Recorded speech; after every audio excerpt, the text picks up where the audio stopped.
Actual Reports, second portion. Di kalidad, kag madalong nga mga analisis sa pinakainit na balita sa bilog na probensya kag nasyon. Actual Reports, second portion. Patas kag balanse na komentaryo sa mga issues kag mga balita nga nagaapekto sa mga pumuluyo sa adlaw-adlaw nga tanan. Actual Reports, second portion. Mupod sa veterano kag respetado nga komentarista, Aksyon Fred Salanga. Karon nga adlaw Lunes, pizza 4 na bulan sang Hulyo, tuig 2022. Anano nga mga balita kag isyo ang aton talakayon para karon nga aga. Tulotan dugon taniyo, kuting-kutingon takadali ang K-12 isyo. Ang barangay kag iski eleksyon, siling sang kumilik daw arangkadahon gid, daw madayon gid. Ang tinaga daw, kay man base kon may magpugong pa sini sa Kamara kag sa Senado. Bao daw kabulubatyag nga mujutay, nga daw medyo ang pinotdugan na dula, may ara giman rollback ang presyo sang diesel. Pero ang gasolina daw may jutay man nga pag-ulo-ibwal. Pilay na sa aton tagaan igtalupangod mga isyo kag balita ang ginadulong sa aton sang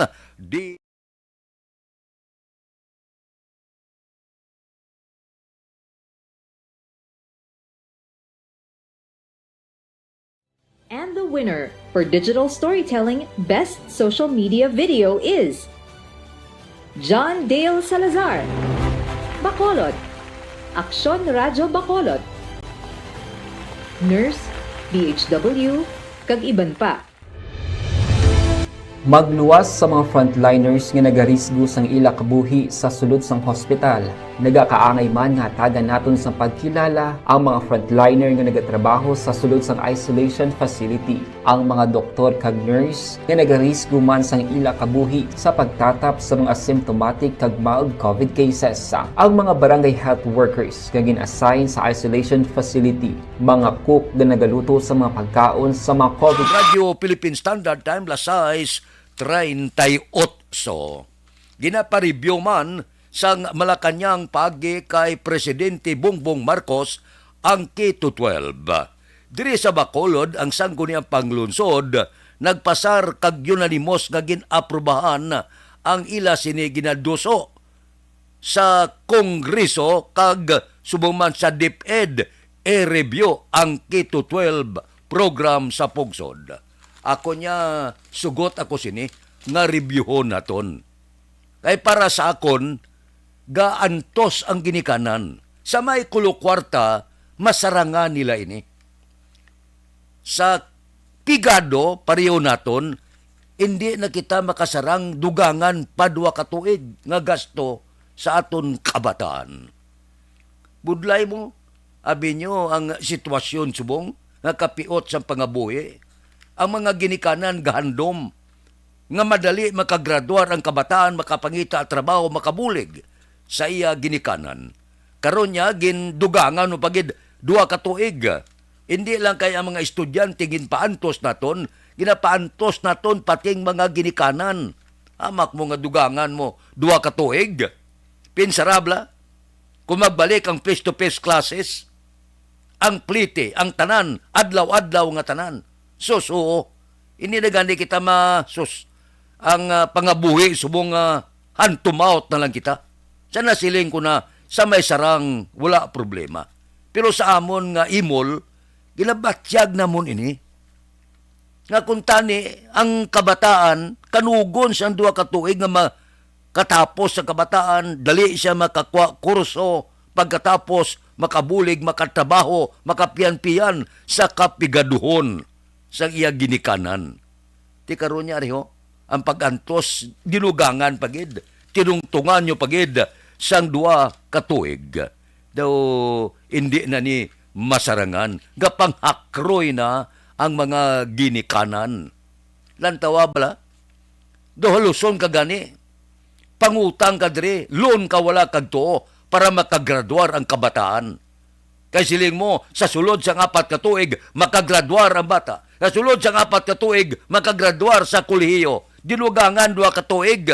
Sus, ang ginabulubadiyat siyang ginikanan, kung kaisate, untat na yung kabataan, kadaw hindi dagid, makatrespasser ang gina-income sang ginikanan. Plus, gindugangan nyo ang kabugaton sang 2 ka tuig. Amo na kon ribihon ining K-12, sugot ako sina. Akong tani, ula naton inigin patuman, gintunan tanay, pila ka porsyento bala? Sang aton sini mga ang makasarang, pila ka porsyentong mga imol. Laban imol. Ti, pantuson mo pa? Dugangan mo pala sa anon sa ginikanan sang 2 ka tuig ba? Ano na nga? Sino man niya nga maalam ang nagagad sinisang kuting-kuting sang K-12. Nga kuno, pagkatapos magkagraduar sa high school makatrabaho, tidiin. Sino nakagraduar to nga nakatrabaho, gitagaan nyo trabaho. Hasta subong daw lakok bati. Ay, kabudlayo. Kung tatanyo na, ibalikin nato. Sus, 4 ka tuig sa high school, 4 ka tuig sa kolehiyo, gagunto na ginikanan, dinugangan pa 2 ka tuig. Hindi niya mayo, para sa ako niya pagpaantos ini, hindi lang sa mga estudyante, kundi sa amon nga mga ginikanan. Aksyon Radio Philippine Standard Time la 6:42. Mabalik kami pagkatapos ini. Ako po si Dr.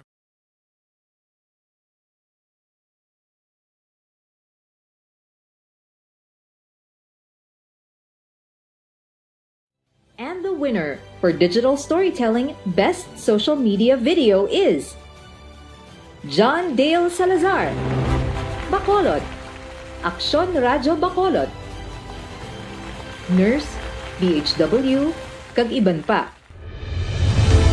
Magluwas sa mga frontliners nga nagarisgo sang ila kabuhi sa sulod sang hospital. Nagakaangay man nga tagan naton sa pagkilala ang mga frontliner nga nagatrabaho sa sulod sang isolation facility. Ang mga doktor kag nurse nga nagarisgo man sang ila kabuhi sa pagtatap sa mga symptomatic kag mild COVID cases. Ang mga barangay health workers nga gin-assign sa isolation facility, mga cook nga nagaluto sa mga pagkaon sa mga COVID positive. Ang extraction kag disinfection team sang syudad, ang mga utility personnel nga nagakuha sang basura sang mga pasyente. Ini ang mga frontliners kad nakitaan ko ang ila sakripisyo apisar sang manubo nga sweldo o kon allowance halin sa gobyerno. Ako si Action Dale, COVID positive sadto. Naka-recover sa masakit bangod sa bulig sang sini nga mga tawo. Madamo gid na salamat sa tanan nga frontliners. Ang elementary nga evacuation center na concern din baha man. Uy, Kasi pinagamat-amat pumansaka ang tubig. Actually, po Yung medyo mataas na ang tubig, so ulat natin nga pasuwat nga nag-trap dito or nag-transit dito sa sulod ang mga continuous rain ang nag-subject sa factor sa pagsaka sa sining tubig sa subong. Ang Pilipinas sa mayroon sang early warning system para mahibaluan ang lakat sang panahon. Gani, wala sang rason nga hindi kita makapreparar karon ni rainy season. Yari ang pila ka mga action tips nga dapat mo may baluan. Kung nagapuyo sa lugar nga masabi ginabaha, mag-monitor sa balita para sa anunsyo sang pag-asa sa lakat sang panahon. Isa sa pinakapos nga pamaagi para malikawan nga magsulod ang baha sa balay, among paggamit sang sandbag. Ang sandbag ang isa kasakong nga may unod nga balas nga pwede ibutang sa pertahan upon ginaagyan sang tubig para temporaryo nga makontrol ang pagsulod sang tubig sa inyong nga balay. Antes naman ng rainy season, dapat nakapreparar ka na sang pagkaon, flashlight, pito, kandila, hygiene kit, power bank, transistor radio, importante nga mga dokumento kag iban pa nga kinahanglanon. Ini ang dapat isulod sa go bag nga dapat ibutang sa isa ka lugar nga mapus kuhaon sa tion nga kinahanglan nga mag-evacuate. Sa tion sa pagbaha dapat butangan sang tape ang saksakan sang mga outlet kag ibutang sa mga taas nga mga lugar ang appliances. Kunyara sa evacuation center, dapat man nga ipatuman ang minimum health protocol, face mask, face shield kag social distancing. Batok sa COVID. Sa panahon sa tigululan, dapat man proteksyonan ang ikaayong lawas batok sa pila ka mga masakit. Kang isang dengue, leptospirosis, cholera, typhoid fever, hepatitis A, Nagpanugyan man ang DOH kay pabili ng proper hygiene kay pag-inom sang limpyo nga tubig. Lutuon sang gusto ang pagkaon para malikawan ang contamination. Maghugas sang kamot antes kag pagkatapos ang kaon kag matapos nga mag-usar sang banyo. Likawan man ang paglangoy o kon pagtubog sa baha. It is Action Dale Salazar para sa Action Tips na nagapahanong nga maghalong sa tanan nga tion.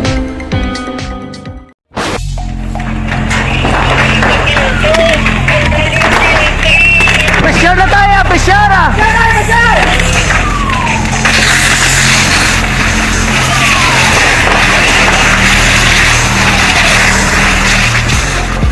Every day is Fire Prevention Day. Gani importante nga maihibalo kita kung paano malikawan ang sunog. Yari ang pila ka mga action tips angot sa fire prevention. Sa tion nga maghalin sa balay, siguraduhon nga naka-unplug ang tanan nga saksakan. Likawan ang octopus connection o kung ang pagsaksak sang madamo nga gamit sa isa ka outlet. Dapat wala man sang overloading sa mga saksakan kag lantawon kung masarangan ang mga appliances nga nakasaksaka. Likawan ang mga substandard nga kagamitan. Hindi pag i-charge ang gadget overnight kaang isang cellphone. Taguon ang mga posporo, lighter, kag iban pa nga flammable materials sa mga kabataan. Kag siguraduhon man nga malayo ini sa kalan.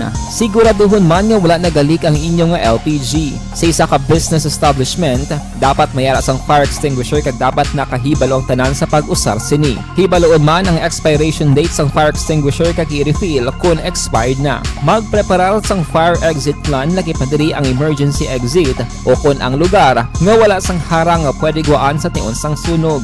Dapat nakasave sa inyong mga cellphone ang mga emergency numbers nga pwede tawagan sa tion sang emerhensya. Kung nagakalayo ang imo nga lawas, himuon ang stop, drop, kag roll. Para malikawan ang sunog, nagakinahanglan ini sang partisipasyon sang publiko. Kung nakahanda kita sa mga kalamidad, dapat preparado man kita sa sunog. Ini sa Action Dale Salazar para sa Action Tips nga nagapahanumdom nga maghalong sa tanan nga tion.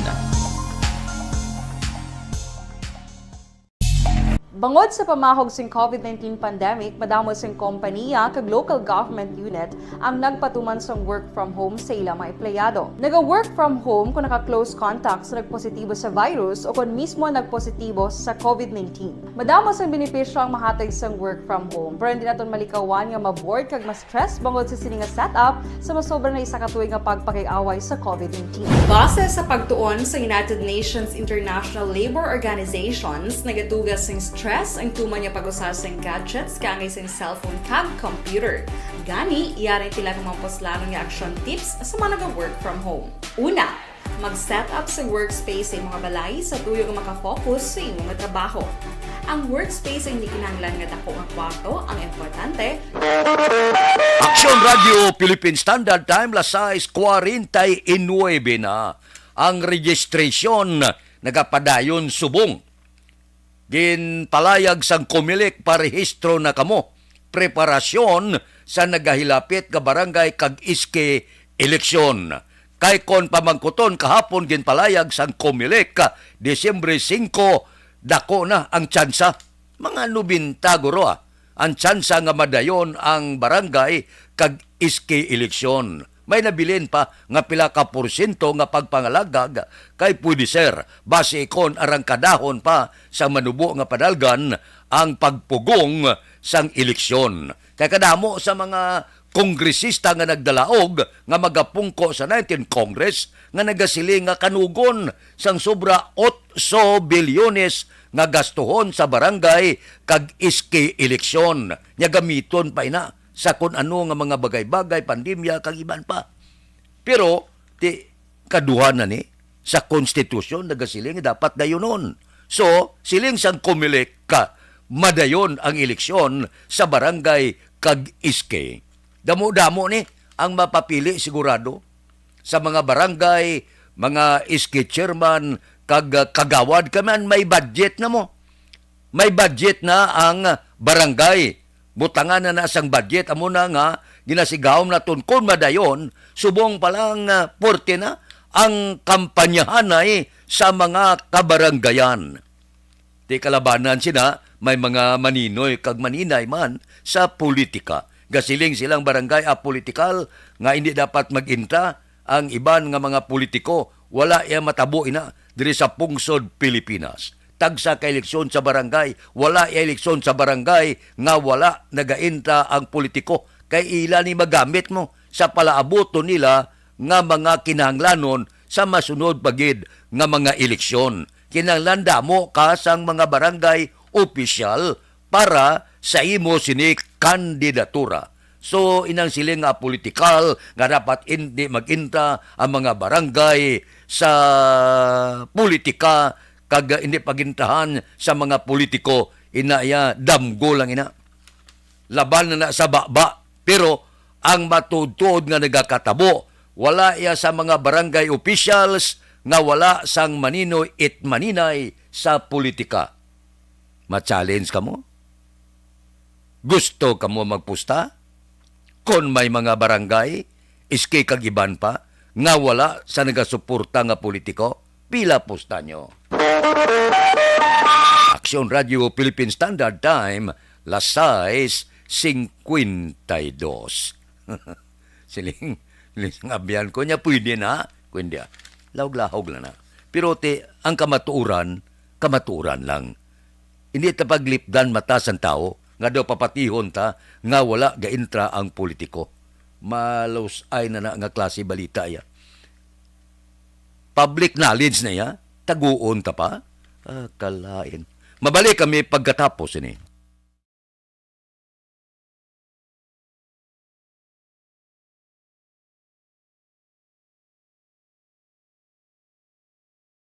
And the winner for Digital Storytelling Best Social Media Video is John Dale Salazar, Bacolod, Aksyon Radyo Bacolod, Nurse, DHW, kag iban pa. Magluwas sa mga frontliners nga nagarisgo sang ila kabuhi sa sulod sang hospital. Nagakaangay man nga tagan naton sa pagkilala ang mga frontliner nga nagatrabaho sa sulod sang isolation facility. Ang mga doktor kag nurse nga nagarisgo man sang ila kabuhi sa pagtatap sa mga asymptomatic kag mild COVID cases. Ang mga barangay health workers nga gin-assign sa isolation facility, mga cook nga nagaluto sa mga pagkaon sa mga COVID positive, ang extraction kag disinfection team sang syudad, ang mga utility personnel nga nagakuha sang basura sang mga pasyente. Ini ang mga frontliners kad nakitaan ko ang ila sakripisyo apisar sang manubo nga sweldo o kun allowance halin sa gobyerno. Ako si Action Dale, COVID positive sadto. Naka-recover sa masakit bangod sa bulig sang sini nga mga tawo. Madamo gid nga salamat sa tanan nga frontliners. Ang elementary nga evacuation center na concern din baha man. Uy, Kasi kasi tinagaman amat kumansaka ang tubig. Actually, ikaw po Di ba medyo mataas na ang tubig, so ulat natin nga pasuwag nga nag-traffic to or nag-transit dito sa sulod ang mga continuous rain ang isang good na factor sa pagsaka at sining tubig sa subong. Ang Pilipinas sa mayas ang early warning system para mahibaluan ang lakat sa panahon. Gani, wala sang rason nga hindi kita makapreparara karon ni rainy season. Yari ang pila ka mga action tips nga dapat mo may baluan. Kung nagapuyo sa lugar nga masabi ginabaha, mag-monitor sa balita para sa anunsyo sang pag-asa sa lakat sang panahon.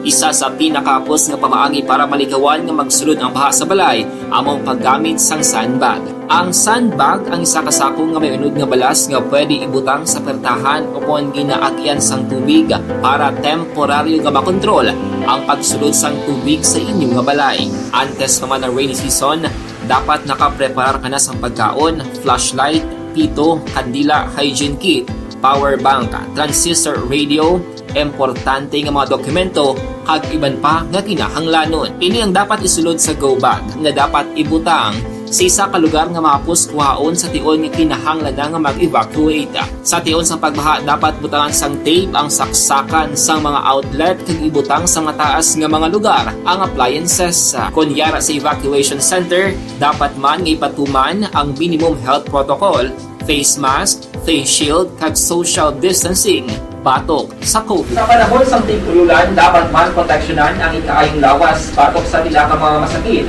kang isang dengue, leptospirosis, cholera, typhoid fever, hepatitis A. Nagpanugyan man ang DOH kay pabili ng proper hygiene kay pag-inom sang limpyo nga tubig. Lutuon sang husto ang pagkaon para malikawan ang contamination. Maghugas sang kamot antes kag pagkatapos ang kaon kag matapos nga mag-usar sang banyo. Likawan man ang paglangoy o kon pagtubog sa baha. Kini sa Action Dale Salazar para sa Action Tips na nagapahanong nga maghalong sa tanan nga tion.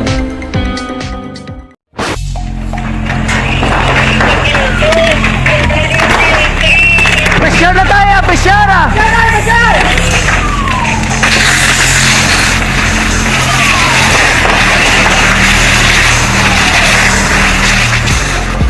Every day is Fire Prevention Day.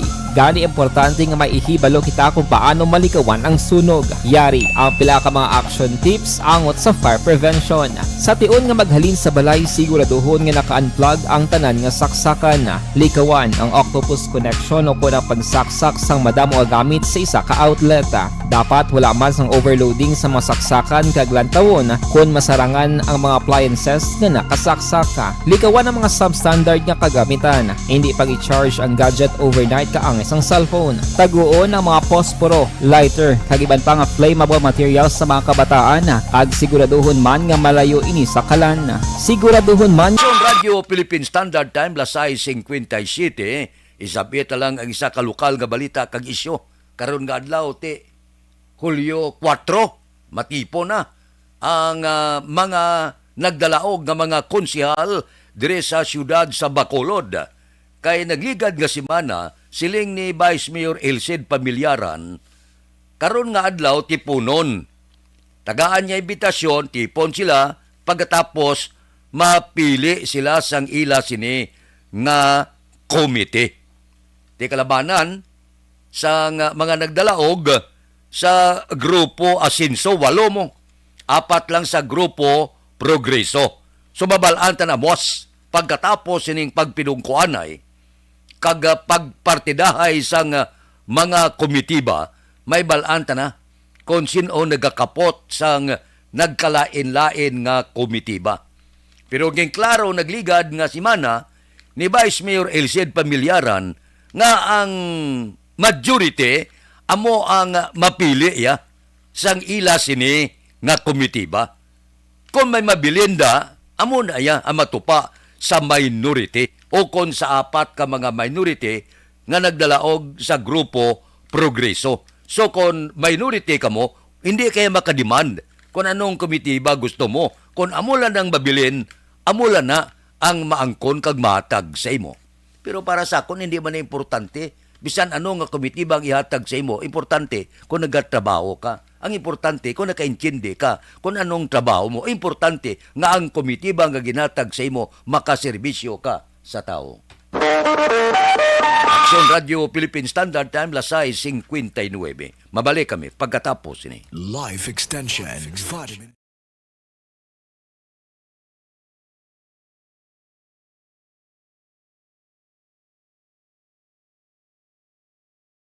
And the winner for Digital Storytelling Best Social Media Video is John Dale Salazar, Bacolod, Aksyon Radyo Bacolod, Nurse, BHW, kag iban pa. Magluwas sa mga frontliners nga nagarisgo sang ila kabuhi sa sulod sang hospital. Nagakaangay man nga tagan naton sa pagkilala ang mga frontliner nga nagatrabaho sa sulod sang isolation facility. Ang mga doktor kag nurse nga nagarisgo man sang ila kabuhi sa pagtatap sa mga symptomatic kag mild COVID cases. Ang mga barangay health workers nga gin-assign sa isolation facility, mga cook nga nagaluto sa mga pagkaon sa mga COVID positive, ang extraction kag disinfection team sang syudad, ang mga utility personnel nga nagakuha sang basura sang mga pasyente. Ini ang mga frontliners kad nakitaan ko ang ila sakripisyo apisar sang manubo nga sweldo o kon allowance halin sa gobyerno. Ako sa Action Dale, COVID positive sadto. Naka-recover sa masakit bangod sa bulig sang sini nga mga tawo. Madamo gid na salamat sa tanan nga frontliners. Ang elementary nga evacuation center na concern din baha man. Uy. Kaya Kaya tumakami nga pinagaman amat evacuation pumansaka ang tubig. Actually, ikaw po di ba medyo mataas na ang tubig. So, ulat natin nga Pagsiwat nga ng traffic to or nag-transit dito sa sulod, ang Mang continuous rain ang isang good factor sa pagsaka at sining tubig sa subong. Ang Pilipinas sa mayas ang early warning system para mahibaluan ang lakas sa panahon. Gani, wala sa rason nga hindi kita makapreparar karon nga rainy season. Yari ang pila ka mga action tips nga dapat mo may baluan. Kung nagapuyo sa lugar nga masabi ginabaha, mag-monitor sa balita para sa anunsyo sang pag-asa sa lakat sang panahon. Isa sa pinakapos nga pamaagi para malikawan nga magsulod ang baha sa balay, among paggamit sang sandbag. Ang sandbag ang isa kasakong nga may unod nga balas nga pwede ibutang sa pertahan upon ginaagyan sang tubig para temporaryo nga makontrol ang pagsulod sang tubig sa inyong nga balay. Antes naman ng rainy season, dapat nakapreparar ka na sa pagkaon, flashlight, pito, kandila, hygiene kit, power bank, transistor radio, importante nga mga dokumento kag iban pa nga kinahanglanon. Ini ang dapat isulod sa go bag nga dapat ibutang sa isa ka lugar nga mapus kuhaon sa tion nga kinahanglan nga mag-evacuate. Sa tion sa pagbaha dapat butangan sang tape ang saksakan sang mga outlet kag ibutang sa mataas nga mga lugar ang appliances. Kunyara sa evacuation center, dapat man nga ipatuman ang minimum health protocol, face mask, face shield kag social distancing batok sa COVID. Sa panahon sa tigululan, dapat man proteksyonan ang ikaayong lawas batok sa pila ka mga masakit. Kang isang dengue, Philippine Standard Time, las 7:02. Bao, 5 ka semana nga asod-asod nga ibual sang krudo. May rollback ban ba? Bisan paano Nami man ang balita. Bisan 2-3 pesos lang basta may rubat, dako na nga bulig. Dako na nga kaayuhan para sa aton mga driver. Standby na sa aton Aksyon Balita Morning Edition. Upod kita kay Aksyon Boy Duran kag Aksyon Dorel Cabato. Aksyon Fred Salanga, una sa balita, una sa aksyon, sa Bacolod, Aksyon Radio.